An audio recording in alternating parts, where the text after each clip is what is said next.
No sex in marriage place, we are Indians. ഇതാണ് ഇന്ത്യക്കാരുടെ ലൈംഗിക സങ്കല്പം എന്നൊരു പറച്ചിലുണ്ട്. വിവാഹ ജീവിതത്തിൽ സെക്സ് ആസ്വദിക്കപ്പെടാനുള്ളതല്ലെന്നും മറിച്ച് സന്താനോൽപാദനത്തിനായി മാത്രമുള്ളതാണെന്നുമാണ് നമുക്കിടയിൽ പലരുടെയും വിശ്വാസം. ശരിയാണ്, മിനി പറഞ്ഞത് വളരെ ശരിയാണ്. നമ്മുടെ സമൂഹത്തിൽ ഇതിനെപ്പറ്റി ഉള്ള ചില തെറ്റിദ്ധാരണകളാണ് അത് സൂചിപ്പിക്കുന്നത്. സെക്സിന് പ്രധാനമായിട്ട് 3 തരത്തിലുള്ള ഉപയോഗമാണുള്ളത്. ഒന്ന്, സന്താനോൽപാദനത്തിന് വേണ്ടി, പ്രൊക്രിയേഷണൽ, ഒരു കുഞ്ഞിന് ജന്മം നൽകാനുള്ള മാർഗമെന്ന നിലയ്ക്ക്. 2, റിക്രിയേഷണൽ, വിനോദത്തിന് വേണ്ടി, മനസ്സിന് സുഖം പകരാനുള്ള ഒരു ഉപാധിയായിട്ട്. 3ാമത്, ചില ബന്ധങ്ങൾ സ്ഥാപിച്ചെടുക്കുവാനും ഉള്ള ബന്ധങ്ങളെ വളരെ അടുപ്പിക്കുവാനും അരക്കിട്ടുറപ്പിക്കുവാനും വേണ്ടി. എന്നാൽ നമ്മുടെ സമൂഹത്തിൽ നിന്ന് വളരെയധികം ആൾക്കാർ ഈ സെക്സിനെ കേവലം ഒരു കുഞ്ഞിന് ജന്മം കൊടുക്കാനുള്ള ഉപാധിയായിട്ട് മാത്രമാണ് കാണുന്നത്. മറിച്ച് അതിന് വിനോദം, ഭാര്യയും ഭർത്താവുമായിട്ടുള്ള ആ സ്നേഹബന്ധങ്ങളെ അരക്കിട്ടുറപ്പിക്കുക, ആ ആസ്പെക്ട്സിനെയൊക്കെ നമ്മൾ പലപ്പോഴും വിസ്മരിക്കുകയാണ് ചെയ്യാറുള്ളത്. ഡോക്ടർ പറഞ്ഞതുപോലെ മാതൃകാ ദാമ്പത്യം എന്ന് നാം കരുതുന്ന പല ബന്ധങ്ങളിലും ഈ പ്രശ്നം ഇപ്പോൾ രൂക്ഷമായിട്ടുണ്ട്. ഭാര്യയുടെ ലൈംഗിക വിരക്തി മൂലം വളരെയേറെ ക്ലേശങ്ങൾ അനുഭവിക്കുന്ന ഒരു വ്യക്തിയാണ് ഇന്ന് നമ്മോടൊപ്പം ഇവിടെ എത്തിയിട്ടുള്ളത്. അദ്ദേഹത്തെ ഒന്ന് പരിചയപ്പെടാം.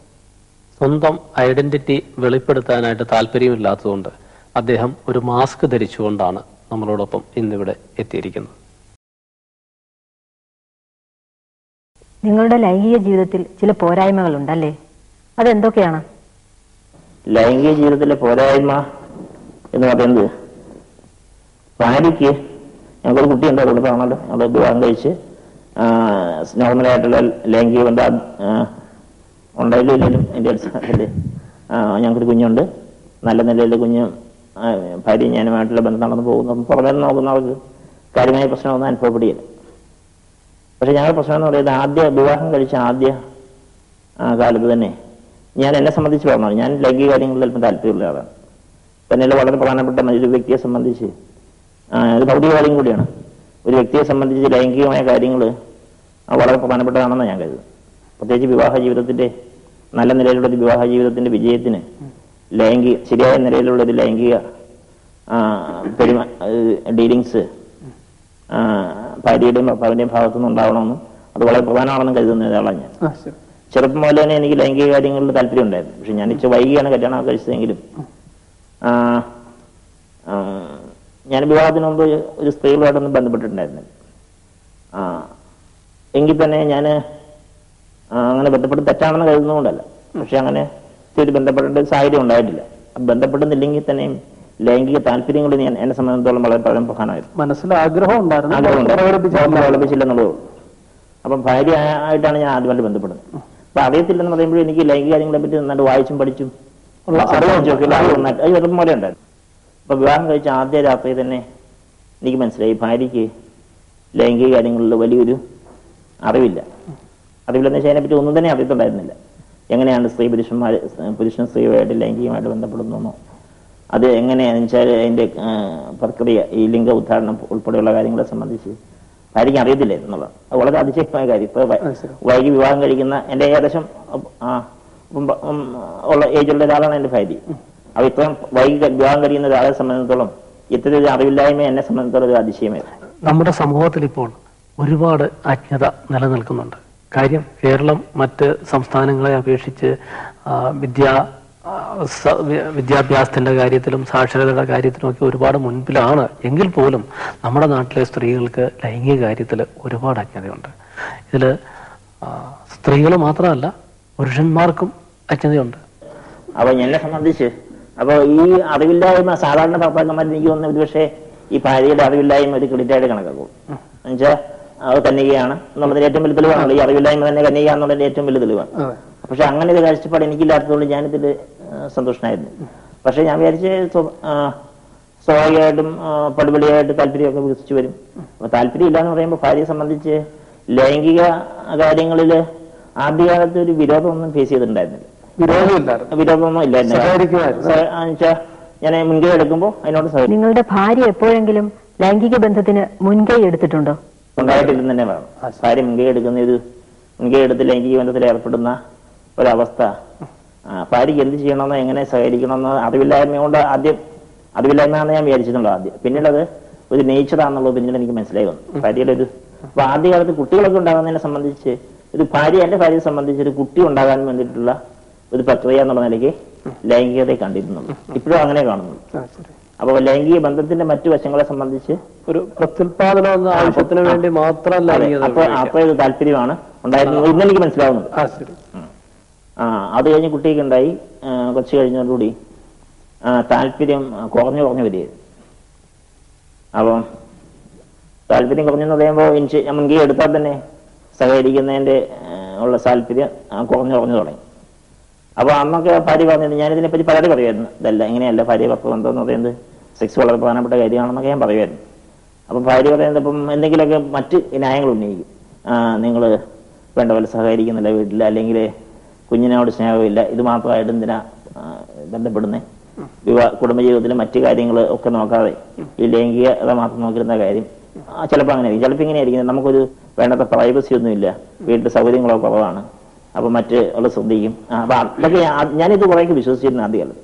കാരണം ഇവിടെ മറ്റ് ആളുകളൊക്കെ ശ്രദ്ധിക്കും. അപ്പൊ ആരെങ്കിലും എന്തെങ്കിലും ശബ്ദമൊക്കെ എവിടെയെങ്കിലുമൊക്കെ ഉണ്ടെങ്കിൽ ഭാര്യ ഒരിക്കലും ലൈംഗികമായിട്ട് സഹകരിക്കുന്ന പ്രശ്നമേ ഉണ്ടായിരുന്നു. മറ്റടുത്ത വീടുകളിലൊക്കെ എല്ലാം കഴിഞ്ഞ് 10-11 മണിയൊക്കെ ആയി നല്ല ഇരുട്ടായി കഴിഞ്ഞ് എല്ലാം ലൈറ്റെല്ലാം ഓഫ് ചെയ്തിട്ടാണെന്നുണ്ടെങ്കിൽ കുറെയൊക്കെ സഹകരിക്കും ആദ്യകാലത്തൊക്കെ. അപ്പൊ ഞാൻ വിചാരിച്ചിട്ടുണ്ട് ഈ നാണം കുണങ്ങി പേടിയുടെ ഒക്കെ പ്രശ്നമായിരിക്കും അന്നൊക്കെ ഞാൻ വിചാരിച്ചു. ബെഡ്റൂമിൽ ലൈറ്റ് ഉപയോഗിക്കാറില്ല. ലൈറ്റ് ഇട്ട് കഴിഞ്ഞാൽ പുള്ളിക്ക് സീത ബുദ്ധിമുട്ടായിരുന്നു. എന്നെ സംബന്ധിച്ചിടത്തോളം ലൈറ്റ് ഒക്കെ ഉണ്ടെങ്കിലും കുഴപ്പമില്ലാത്തത് ലൈറ്റ് ഉള്ളത് നല്ലതാണ്, പരസ്പരം കാണാനും മനസ്സിലാക്കാനും ശരി സൗന്ദര്യപരമായ അംശങ്ങളൊക്കെ ഉണ്ടല്ലോ.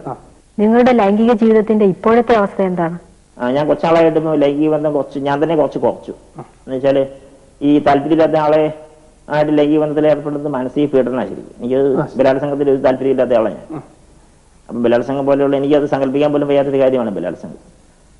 അപ്പൊ അങ്ങനെ ഭാര്യ എങ്ങനെയെങ്കിലുമൊക്കെ നിർബന്ധിച്ച് സമ്മതിപ്പിച്ച് പകുതി ബലവും പ്രയോഗിച്ചൊക്കെ ലൈംഗിക ബന്ധത്തിൽ ഏർപ്പെടുന്ന രീതി ഇങ്ങനെ വളർന്നു വന്നതോടുകൂടി ഞാൻ എന്റെ താല്പര്യം തന്നെ കുറച്ച് കുറഞ്ഞു.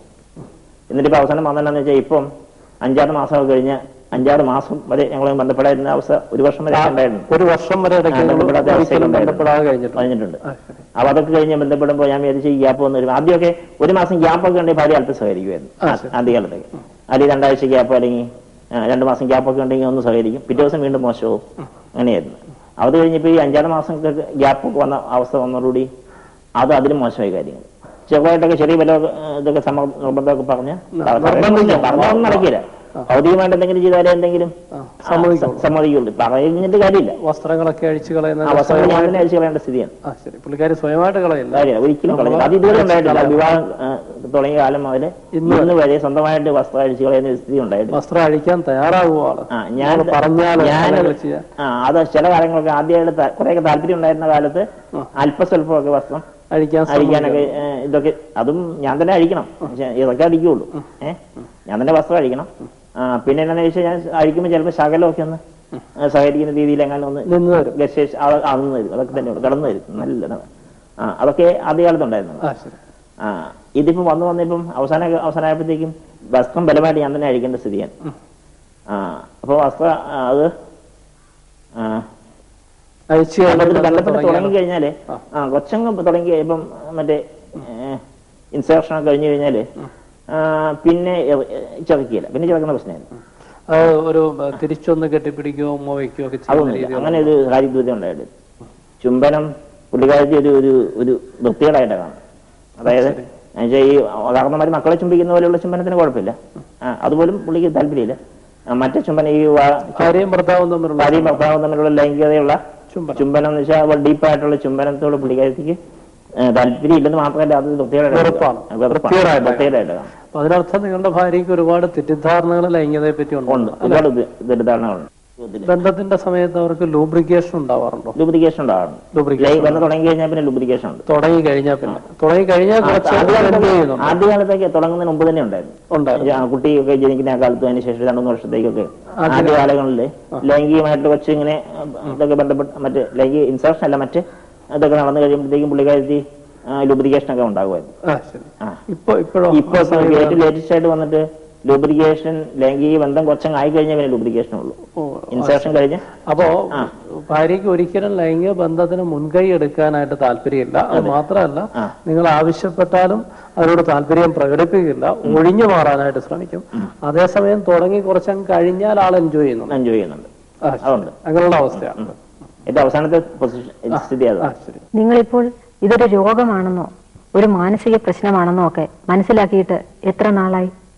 ഡോക്ടറെ കണ്ട് അതിന് ശേഷമാണ് ഡോക്ടറെ അതിന്റെ ടെസ്റ്റൊക്കെ നടത്തി, ലൈംഗികതയെ സംബന്ധിച്ചൊക്കെ പഠനം നടത്തിയതിനു ശേഷം ഡോക്ടർ പറഞ്ഞത് ലൈംഗികമായ താല്പര്യക്കുറവ് ബേസിക്കായിട്ട് തന്നെ ഉണ്ട്. എന്ന് വെച്ചാല് സ്വന്തം ലൈംഗിക അവയവങ്ങളെ സംബന്ധിച്ചും ലൈംഗികതയെ സംബന്ധിച്ചൊക്കെയുള്ള കാഴ്ചപ്പാട് അതിന്റെ വളരെ വേണ്ടത്ര ലൈംഗിക താല്പര്യമുള്ള രീതിയിലല്ല. അത് ഡോക്ടർ പറഞ്ഞപ്പോഴാണ് എനിക്ക് കൃത്യമായൊരു പിക്ചർ അതിനെ സംബന്ധിച്ച് കിട്ടിയത്. അതുവരെ ഭാര്യയുടെ ന്യായീകരണങ്ങൾ പകുതി കുറച്ചൊക്കെ ഞാനും വിശ്വസിച്ചിരുന്നു. അതായത് ഭാര്യയെ വേണ്ട പോലെ ഇടപെടാത്തതുകൊണ്ടും ഭാര്യയോട്, അതായത് ഭയൊന്നും പറഞ്ഞിട്ടുന്നതാ, ഭാര്യയോട് വേണ്ടത്ര സ്നേഹം കാണിക്കുന്നില്ല, വേണ്ടത്ര സ്നേഹമില്ല, മറ്റു കാര്യങ്ങളിൽ വേണ്ടത്ര സഹകരിക്കുന്നില്ല എന്നുള്ള വിമർശനം ഭാര്യയുടെ ഭാഗത്തുനിന്നുണ്ടായിരുന്നു. അപ്പൊ അതുകൊണ്ട് ഞാനും കുറേയൊക്കെ അത് വിശ്വസിച്ചിരുന്ന എങ്കിൽ പോലും ഞാൻ ഇത് എങ്ങനെ പോകാൻ പറ്റിയില്ല, എന്തായാലും പ്രശ്നങ്ങളുണ്ട്, ഇത് കണക്കൂട്ട് എനിക്കുണ്ടായിരുന്നു. അപ്പൊ ഡോക്ടറെ കണ്ട് സംസാരിച്ച് കഴിഞ്ഞപ്പോഴാണ് എനിക്ക് ഡോക്ടറെ പരിശോധന നടത്തി കഴിഞ്ഞപ്പോഴാണ് കൃത്യമായിട്ട് ഇതിന്റെ പറ്റി പ്രശ്നമാണെന്നും ചികിത്സയിലൂടെ പരിഹരിക്കാൻ കഴിയുമെന്നുള്ള പ്രതീക്ഷ എനിക്കുണ്ടായത്. ഡോക്ടർ, വളരെ വിചിത്രമായ അനുഭവമാണ് നമ്മളിപ്പോൾ കേട്ടത് അല്ലേ? നമ്മുടെ ഇത് അയാൾ വളരെ വിശദമായി നമ്മളോട് സംസാരിക്കുകയും ചെയ്തു. ഇത്തരം അനുഭവങ്ങൾ നമ്മുടെ സമൂഹത്തിൽ ഒരുപക്ഷെ ഒറ്റപ്പെട്ട സംഭവങ്ങളായിരിക്കും അല്ല? ഇത്തരം ധാരാളം സംഭവങ്ങൾ നമ്മുടെ സമൂഹത്തിലുണ്ട്. നമ്മുടെ സമൂഹത്തെ ആകമാനം എടുത്തു നോക്കിക്കഴിഞ്ഞാൽ ഏകദേശം 20% സ്ത്രീകൾ ഇങ്ങനെയുള്ള ലൈംഗിക വിരക്തി അല്ലെങ്കിൽ ലൈംഗിക മരവിപ്പ് അനുഭവപ്പെടുന്നവരാണ്. ഇപ്പോൾ നമ്മൾ ഈ കേട്ട കേസ് ശരിക്കും പറഞ്ഞാൽ ലോസ് ഓഫ് സെക്ഷൽ ഡിസയർ അല്ലെങ്കിൽ ലാക്ക് ഓഫ് സെക്ഷൽ ഡിസയർ, ലൈംഗികതയിൽ താല്പര്യം നഷ്ടപ്പെട്ട അവസ്ഥ എന്നാണ് ഇതിനെ പറയാ. ലൈംഗിക ആഗ്രഹ രാഹിത്യം അല്ലെങ്കിൽ ലൈംഗിക മരവിപ്പ് എന്നൊക്കെ ഇതിനെ പറയാറുണ്ട്. അതിന് കാരണങ്ങൾ അങ്ങനെ പ്രത്യേകിച്ച് എന്തെങ്കിലും? ഇതിന് ഒരുപാട് കാരണങ്ങളുണ്ട്. ഇപ്പൊ ഈ പറഞ്ഞ കേസിൽ തന്നെ എന്താണ് ഇപ്പൊ ഈ പറഞ്ഞ കേസിൽ ചെറുപ്പം തൊട്ടേ വളരെ യാഥാസ്ഥിതികമായ ഒരു കുടുംബാന്തരീക്ഷത്തിൽ വളർന്ന വന്ന ഒരു സ്ത്രീയാണ് അവര്. ലൈംഗികമായ കാര്യങ്ങളിൽ ഒരിക്കലും താല്പര്യം ഉണ്ടായിട്ടില്ല. പിന്നെ ആദ്യം തന്നെ അദ്ദേഹം പറയുകയുണ്ടായി, കല്യാണം കഴിക്കുന്ന സമയത്ത് ലൈംഗികമായിട്ടുള്ള കാര്യങ്ങളെ പറ്റി അവർക്ക് യാതൊരു അറിവുമില്ല, ഒന്നും അറിയാത്ത അവസ്ഥയാണ് എന്ന് പറഞ്ഞു. അപ്പൊ അതിനർത്ഥം നേരത്തെ തന്നെ ലൈംഗിക കാര്യങ്ങളെ പറ്റി യാതൊരു അറിവുമില്ലാത്ത അവസ്ഥ, അജ്ഞത. അത് തന്നെ ഒരു പക്ഷേ ഈ വിരക്തിക്ക് കാരണമാകാം. അജ്ഞത, തെറ്റിദ്ധാരണകള്, താൻ ജനിച്ചു വളർന്ന കുടുംബാന്തരീക്ഷത്തിന്റെ പ്രത്യേകതകൾ, അങ്ങനെ ഒട്ടനവധി കാരണങ്ങൾ ഇതിനുണ്ട്. സന്താനോൽപാദനത്തിന് മാത്രമാണ് സെക്സ് എന്നുള്ള ഒരു വിശ്വാസം അവർക്കുണ്ടെന്ന് അവരുടെ ഭർത്താവ് ഇപ്പൊ പറയുകയുണ്ടായി. നേരത്തെ പറഞ്ഞല്ലോ, പലരും ഈ ലൈംഗികതയെ അങ്ങനെ സന്താനോൽപാദനത്തിന് വേണ്ടി മാത്രം ഉപയോഗിക്കുന്നവരാണ്. ഈ സ്നേഹബന്ധങ്ങളെ ഉറപ്പിക്കാൻ വേണ്ടി, അതിനെ വർദ്ധിപ്പിക്കാനായിട്ട് അല്ലെങ്കിൽ ആസ്വാദനത്തിന് വേണ്ടി ഉപയോഗിക്കുന്നില്ല. അതൊരു തെറ്റിദ്ധാരണയാണ്. ലൈംഗികത എന്ന് പറയുന്നത് കേവലം ഒരു കുഞ്ഞ് ജനിക്കാൻ വേണ്ടി മാത്രമല്ല, മറ്റ് ഒരുപാട് കാര്യങ്ങൾ അതിലുണ്ട്. ഇത്തരം ഒരു വിശ്വാസം ഉള്ളത് കൊണ്ടായിരിക്കും സമൂഹത്തിൽ മിക്ക സ്ത്രീകളും കുട്ടികൾ ഉണ്ടായി കഴിയുമ്പോൾ മിക്ക സ്ത്രീകളിലും ഇങ്ങനെ ഒരു ലൈംഗിക വിരക്തി പൊതുവെ കണ്ടുവരുന്നതായിട്ട് പറയുന്നുണ്ട്. പല സ്ത്രീകളിലും ഈ പ്രശ്നമുണ്ട്. 1-2 കുട്ടികളൊക്കെ ആയി കഴിയുമ്പോൾ അവർ ചോദിക്കാറുണ്ട്, 2 കുട്ടികളായില്ലേ, ഞാൻ 2 കുട്ടികളുടെ അമ്മയായി, വയസ്സ് 30 അല്ലെങ്കിൽ 40 ഇനിയിപ്പോ എന്തോന്ന് സെക്സ്, അതിന്റെയൊക്കെ ആവശ്യം എന്താ? പക്ഷെ ആ സെക്സ് ആവശ്യമാണ്. ഭാര്യയും ഭർത്താവും തമ്മിലുള്ള ആ സ്നേഹബന്ധം വളർത്താനും വർദ്ധിപ്പിക്കാനും അത് ആജീവനാന്തം നിലനിർത്താനും സഹായിക്കുന്ന ഒന്നാണ് ലൈംഗിക ബന്ധം. ഇപ്പോൾ നമ്മൾ ഈ കേട്ട കേസില് ആ സ്ത്രീക്ക് ശരീരത്തെക്കുറിച്ചും ശാരീരിക ബന്ധങ്ങളെ കുറിച്ചും ഒക്കെ ചില വികലമായ കാഴ്ചപ്പാടുകളാണുള്ളതെന്ന് അയാളുടെ സംസാരത്തിൽ നിന്ന് മനസ്സിലാവുന്നു. കാഴ്ചപ്പാടെന്ന് പറയുമ്പോൾ ചില പ്രത്യേക രീതിയിലുള്ള ഇത് ഇപ്പൊ ചുംബനം വളരെ പാപമാണ്, തെറ്റാണ് എന്നൊക്കെ വിശ്വസിക്കും. ശരിയാണ്, ചുംബനം തെറ്റാണെന്ന് പറഞ്ഞു. അപ്പൊ നമ്മുടെ സമൂഹത്തിൽ പലർക്കും ഒരു ധാരണയുണ്ട്, ഈ രതിബന്ധം അല്ലെങ്കിൽ ലൈംഗിക ബന്ധം എന്ന് പറഞ്ഞാൽ ഒരു പ്രത്യേക പൊസിഷനിലുള്ള ബന്ധം മാത്രമേ ആകാവുള്ളൂ. മെയിൽ സുപ്പീരിയർ പൊസിഷൻ എന്ന് പൊതുവെ പറയാറുണ്ട്. പുരുഷൻ മുകളിലായിട്ടുള്ള ആ ബന്ധം മാത്രമേ ശരിയുള്ളൂ, ബാക്കിയൊക്കെ തെറ്റാണ്, പാവമാണ് എന്ന് വിശ്വസിക്കുന്നവര് ഒരുപാട് പേര് നമ്മുടെ സമൂഹത്തിലുണ്ട്. യഥാർത്ഥത്തില് ഭാര്യയും ഭർത്താവും അവരുടെ കിടക്കറയിൽ പ്രവേശിച്ചു കഴിഞ്ഞാൽ അവര് തമ്മിൽ യാതൊരു മറവുകളുമില്ല. അവർക്ക് ഇഷ്ടമുള്ള, 2 പേർക്കും ഇഷ്ടമുള്ള തരത്തിലുള്ള ഏത് ബന്ധവുമാകാം. ഒരാൾക്ക് ഇഷ്ടമില്ലാത്ത ഒരു ബന്ധത്തിന് തൻ്റെ ഇണയെ പ്രേരിപ്പിക്കരുത് അല്ലെങ്കിൽ നിർബന്ധിക്കരുത് എന്ന് മാത്രം. രണ്ടുപേർക്കും ഇഷ്ടമുള്ള എന്തുമാകാം. പിന്നെ ലൈംഗിക ശുചിത്വം പാലിക്കേണ്ട ആവശ്യമാണ്. രണ്ടുപേർക്കും വേണ്ട വിധം ബന്ധത്തിന് മുമ്പ് കുളിക്കുകയും പിന്നെ ലൈംഗിക അവയവങ്ങൾ വൃത്തിയായി സൂക്ഷിക്കുകയൊക്കെ ചെയ്യുകയാണെങ്കിൽ പിന്നെ ഓറൽ സെക്സ് പോലും വദനരതി എന്ന് പറയും, ഓറൽ സെക്സ് അതുപോലും പിന്നെ നോർമലായിട്ടുള്ളൊരു കാര്യമായിട്ടാണ് കാണുന്നത്. അപ്പോൾ അതിലൊന്നും തെറ്റില്ല. രണ്ടുപേർക്കും ഇഷ്ടപ്പെട്ടത് എന്തും ആവാം, കിടക്കറയ്ക്കുള്ളിൽ മാത്രം. അതുപോലെ അവർക്ക് താല്പര്യമില്ല എന്ന് പറയുന്നു ബന്ധപ്പെടാൻ, പക്ഷെ ബന്ധപ്പെടുമ്പോൾ ലൂബ്രിക്കേഷൻ ഉണ്ടാവുന്നുണ്ട് എന്നും പറയുന്നുണ്ട്. താല്പര്യമില്ലെങ്കിൽ ഇങ്ങനെ സംഭവിക്കും. അത് ഒരു പ്രത്യേകത, ഈ രോഗികളുടെ പ്രത്യേകതയാണ്. ഈ ലൈംഗികാഗ്രഹ രാഹിത്യമുള്ള രോഗികളുടെ ഏറ്റവും പ്രധാനപ്പെട്ട ഒരു ലക്ഷണം എന്ന് പറഞ്ഞാൽ ഒരിക്കലും അവർ ലൈംഗിക ബന്ധത്തിന് മുൻകൈ എടുക്കാറില്ല. അവർക്ക് താല്പര്യമില്ല. കഴിയുന്നത്ര പിന്നെ മനുഷ്യൻ പറയുകയുണ്ടായി, പലപ്പോഴും അദ്ദേഹം മുൻകൈ എടുത്ത് അങ്ങോട്ട് ചെല്ലുമ്പോൾ പോലും അവർ ഒഴിവാക്കുകയാണ്, ആ സാഹചര്യം ഒഴിവാക്കുകയാണെന്ന് പറഞ്ഞു. ഏതെങ്കിലും വിധത്തിൽ ഒഴിവാക്കാൻ ശ്രമിക്കും. മറ്റൊക്കെ കാര്യങ്ങൾ പറഞ്ഞ് അല്ലെ സുഖമില്ല എന്നൊക്കെ പറഞ്ഞിട്ട് ഒഴിവാക്കും. പക്ഷെ തുടങ്ങിക്കഴിഞ്ഞാൽ ആദ്യഘട്ടത്തിൽ ആസ്വദിക്കില്ലെങ്കിലും കുറച്ച് കഴിയുമ്പോൾ അവർ ആസ്വദിക്കുന്നതായിട്ട് കാണുന്നുണ്ട്. അതിന്റെ ഒരു ലക്ഷണമാണ് ഈ ലൂബ്രിക്കേഷൻ വരിക എന്ന് പറയുന്നത്. അപ്പൊ ഇവർക്ക് ഈ ബന്ധത്തിന് മുൻകൈ എടുക്കാനും അത് തുടങ്ങാനുമുള്ള ഇഷ്ടക്കുറവാണ്. തുടങ്ങിക്കഴിഞ്ഞാൽ കുറെ പേരൊക്കെ അത് ആസ്വദിക്കുന്നുണ്ട്. പക്ഷെ ഇത് വളരെ വഷളായി ക്രോണിക്കായിട്ട് വർഷങ്ങളോളം നീണ്ടു നിൽക്കുന്ന അവസ്ഥയാണെങ്കിൽ കുറച്ച് കഴിയുമ്പോൾ ആ ആസ്വാദനം കൂടി നഷ്ടപ്പെട്ടു പോകാറുണ്ട്. ഇത്തരം കേസുകൾ അനുഭവിക്കുന്നവർ അപ്പോൾ ധാരാളം നമ്മുടെ സമൂഹത്തിലുണ്ടെന്നാണ് ഡോക്ടർ പറയുന്നത്. ഇത്തരം കേസുകൾ അനുഭവിക്കുന്ന കുറെ പേര് ആരും തന്നെ അങ്ങനെ ചികിത്സയ്ക്ക് തയ്യാറായി വരികയോ ഇത് തുറന്നു പറയുകയോ ചെയ്യാതെ ഇപ്പോൾ ഈ കേട്ട കേസിൽ തന്നെ ഈ പുരുഷൻ ഇത് സഹിക്കുകയാണ് ചെയ്യുന്നത് വർഷങ്ങളായിട്ട്. അപ്പൊ അങ്ങനെയാണെന്ന് തോന്നുന്നു മിക്ക ബന്ധങ്ങളിലും. പൊതുവെ നമ്മൾ ഈ ജീവിക്കുന്ന ഒരു സമൂഹത്തില് ഇതൊരു പുരുഷ മേധാവിത്വ സ്വഭാവമുള്ള സമൂഹമാണ്. ഈ സമൂഹത്തിൽ സ്ത്രീയുടെ ലൈംഗികതയെ പറ്റി അധികമാരും ശ്രദ്ധിക്കാറില്ല. പലപ്പോഴും പുരുഷനെ സംബന്ധിച്ച് എല്ലാവരും അല്ല, പല പുരുഷന്മാരും അവർ വന്നു കഴിഞ്ഞാൽ അവരുടെ കാര്യം നടത്തണം, സ്ത്രീ അവിടെ ആസ്വദിക്കുന്നുണ്ടോ ഇല്ലയോ എന്നുള്ളതിനെ പറ്റി പോലും പലരും ചിന്തിക്കുന്നില്ല. അപ്പോൾ സ്ത്രീക്ക് ഇങ്ങനൊരു പ്രശ്നമുള്ളത് ഒരുപക്ഷെ തുറന്നു പറയാനും ഇത് മാറ്റണം, മറ്റുള്ളവരെ പോലെ തന്നെ എനിക്കും ലൈംഗിക ജീവിതം ആസ്വദിക്കാനുള്ള അവകാശമുണ്ട്, ലൈംഗികത എന്ന് പറയുന്നത് എൻ്റെ ജന്മാവകാശമാണ്, എൻ്റെ മൗലിക അവകാശമാണ് എന്നുള്ള ആ ഒരു തിരിച്ചറിവ് കേരളത്തിലെ സ്ത്രീകൾക്ക് അല്ലെങ്കിൽ ഭാരതത്തിലെ സ്ത്രീകൾക്ക് പൊതുവെ കുറവാണ്. അഥവാ ആരെങ്കിലും തിരിച്ചറിയുന്നുണ്ടെങ്കിൽ തന്നെ നമ്മുടെ ഇപ്പോഴത്തെ സമൂഹത്തിന്റെ ഈ പ്രത്യേക സാഹചര്യങ്ങൾ വെച്ചിട്ട് അവരത് പുറത്ത് പറയാൻ മടിക്കുകയും ചികിത്സ തേടാൻ മടിക്കുകയും ചെയ്യുന്ന ഒരവസ്ഥയാണ്. അതേസമയം ദാമ്പത്യ ബന്ധത്തിൽ ഇതേപോലെയുള്ള കലഹങ്ങളോ പ്രശ്നങ്ങളോ ആയിക്കഴിയുന്ന ഒരു അവസരത്തിലാണ് പലപ്പോഴും ഇവർ ചികിത്സയ്ക്ക് എത്താറുള്ളത്. അത് മിക്കപ്പോഴും ഭർത്താവിന്റെ നിർബന്ധം തന്നെ ആവാം. സ്ത്രീകളിൽ മാത്രമല്ല പുരുഷന്മാർക്കും ഇതേപോലുള്ള അവസ്ഥകൾ ഉണ്ടാവാറുണ്ട്. പക്ഷെ പൊതുവെ ഇത് സ്ത്രീകളിലാണ് കൂടുതൽ എന്ന് മാത്രം. അതെ, ലൈംഗിക വിരക്തി അല്ലെങ്കിൽ ലൈംഗികതയിൽ താല്പര്യമില്ലാത്ത അവസ്ഥ പുരുഷനും ഉണ്ടാവാറുണ്ട്. അപ്പോൾ ഈ രോഗം ഭേദമാകത്തക്കവണ്ണം ചികിത്സയുണ്ടല്ലോ അല്ലേ? തീർച്ചയായിട്ടും ചികിത്സയുണ്ട്. അതില് ആദ്യം തന്നെ ചികിത്സയ്ക്ക് പോകണമെന്ന് ഞാൻ പറയുന്നില്ല. സ്വയം തന്നെ ഭാര്യയും ഭർത്താവും തമ്മിലുള്ള ആ സ്നേഹം പങ്കുവയ്ക്കാനുള്ള അവസരം ഉണ്ടാവുക. അവര് കാര്യങ്ങൾ പരസ്പരം തുറന്നു പറയുക, എനിക്ക് ഇന്ന വിഷമങ്ങളുണ്ട്, ഈ കാര്യങ്ങളെ പറ്റി ഒരു തുറന്ന ചർച്ച ഭാര്യയും ഭർത്താവും തമ്മിൽ ഉണ്ടാവുകയും പരസ്പരം പിന്നെ സ്പർശനങ്ങളും ആ ലൈംഗികതയിലേക്ക് ക്രമേണ കൊണ്ടുവരുന്ന ഫോർപ്ലേക്ക്, ഞാൻ ഉദ്ദേശിച്ച ഫോർപ്ലേക്ക്, രതിപൂർവ്വ ലീലകൾക്ക് കൂടുതൽ പ്രാധാന്യം കൊടുത്തുകൊണ്ട് അവർ കുറച്ച് ദിവസങ്ങൾ ഒന്നിച്ച് കഴിയുകയും നേരിട്ട് ബന്ധത്തിലേക്ക് പോകാതെ ബാഹ്യ ലീലകൾ മാത്രമായിട്ട് കുറച്ച് ദിവസത്തിൽ ചെലവഴിച്ച് അതിലൂടെ ഭാര്യയിൽ അല്ലെങ്കിൽ ഭർത്താവിൽ താല്പര്യം ഉണ്ടാക്കിയെടുത്ത് ക്രമേണ ലൈംഗിക ബന്ധത്തിലേക്ക് എത്തുന്ന ഒരു രീതി അവർക്ക് തന്നെ സ്വീകരിക്കാം. അതിലൂടെ ഇത് പിന്നെ പൂർണ്ണമായിട്ട് പരിഹരിക്കാൻ കഴിയുന്നില്ല എങ്കിൽ അപ്പോൾ ഒരു ചികിത്സകനെ, പ്രത്യേകിച്ചും ഇതിന് സെക്സ് തെറാപ്പി ആണുള്ളത്, ഏതെങ്കിലും ഒരു മനഃശാസ്ത്രജ്ഞനെ കണ്ട് കാണാവുന്നതാണ്. മറ്റേത് രോഗം വരുമ്പോൾ, നിങ്ങൾക്കൊരു പല്ലുവേദന വരുമ്പോൾ ഡോക്ടറെ കാണാൻ പോകും, തലവേദന വന്നാൽ പോവും, വയറിളക്കം വന്നാൽ പോവും, ടൈഫോയിഡ് വന്നാൽ പോവും. അപ്പോൾ എന്ത് രോഗങ്ങൾ വരുമ്പോഴും അതാത് സ്പെഷ്യലിസ്റ്റുകളെ കാണുന്നുണ്ട്. അതേപോലെ ലൈംഗിക പ്രശ്നങ്ങൾ വരുമ്പോൾ അതിനും ചികിത്സ തേടുന്നതിൽ യാതൊരു തെറ്റുമില്ല, അത് ആവശ്യമാണ്.